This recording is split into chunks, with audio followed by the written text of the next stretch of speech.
भारत में भाषाओं का विवाद बहुत लंबे अरसे से चल रहा है। भारत जब आज़ाद हुआ तब भारत को किसी एक भाषा को राष्ट्रीय भाषा के तौर पर चुनना था। तब भारत ने सबसे ज़्यादा बोली जाने वाली भाषाओं पर ध्यान दिया।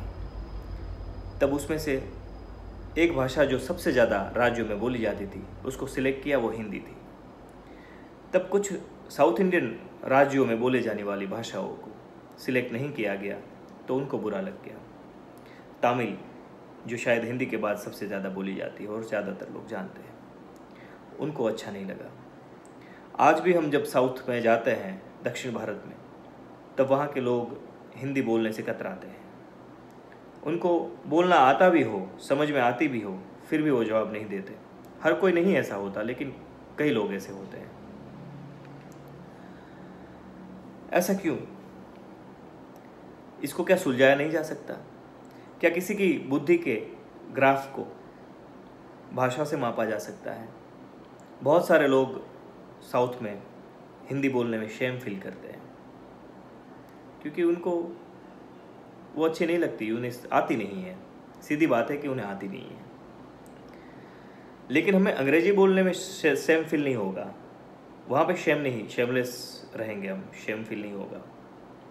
वो तो बड़े आराम से बाहर की भाषा को हम स्वीकार कर लिए। क्या कोई व्यक्ति जर्मनी का है, वहाँ साइंटिस्ट है, पला बड़ा है, बहुत होशियार आदमी है, लेकिन उसको हिंदी या दक्षिण की कोई भाषा नहीं आती, दक्षिण भारत की, तो क्या वो बुद्धिहीन है? क्या किसी की बुद्धि का आकलन भाषा से किया जा सकता है? या कोई गांव का व्यक्ति जिसे हिंदी तक नहीं आती, चाहे गुजरात के किसी गांव का व्यक्ति हो या महाराष्ट्र का किसी गांव का व्यक्ति हो, लेकिन उसका IQ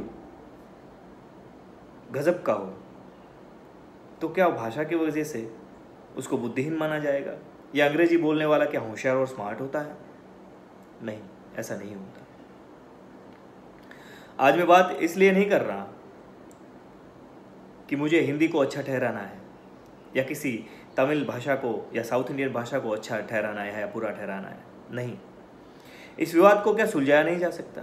क्या हम दोनों भाषाओं को, हिंदी को और तमिल को, या साउथ की जो वो भाषा जो वो लोग चाहते हैं कि राष्ट्रभाषा हो, दोनों को राष्ट्रभाषा के तौर पर हम नहीं स्वीकार कर सकते? हम कर सकते हैं और यहीं सुलझ सकता है ये मामला। और दोनों ही तरफ उन भाषाओं को सिलेबस में डाल देना चाहिए। कंपलसरी वहाँ के लोगों को लोकल लैंग्वेज भी सीखनी है और हिंदी भी सीखनी है। कंपलसरी यहाँ के लोगों को लोकल लैंग्वेज भी सीखनी है और तमिल भी सीखनी है, या वहाँ की जो भाषा राष्ट्र भाषा के तौर पर हमको स्वीकार करनी है, वो दोनों भाषा ही हमको सीखनी है और बोलनी है, ताकि हम अपने ही कल्चर पे आदान प्रदान कर सकें, अपने ही लोगों से प्यार कर सकें। ये मामला कब का सुलझ गया होता, लेकिन कुछ राष्ट्रद्रोही नेताओं ने अपने रोटियां सेकने के लिए इन मुद्दों को सुलझने ही नहीं दिया और जनता उसमें उलझती चली गई। बहुत आसान है, बस दो भाषा को सिलेक्ट कर लो, किसी एक को नहीं, दोनों को। क्या किसी बाप के दो बेटे हो और उनमें बंटवारा करना हो और दोनों को काम सौंपना हो, तो वो बाप क्या दोनों में से एक को पसंद करेगा? एक को कम और एक को ज़्यादा प्यार करेगा? नहीं ना। तो दोनों ही को स्वीकार करना होगा, दोनों से प्यार करना होगा, तब हम एकत्रित होंगे, एक भारत होंगे। बहुत आसान है, हमें सुलझना होगा। धन्यवाद। भारत माता की जय। जय हिंद।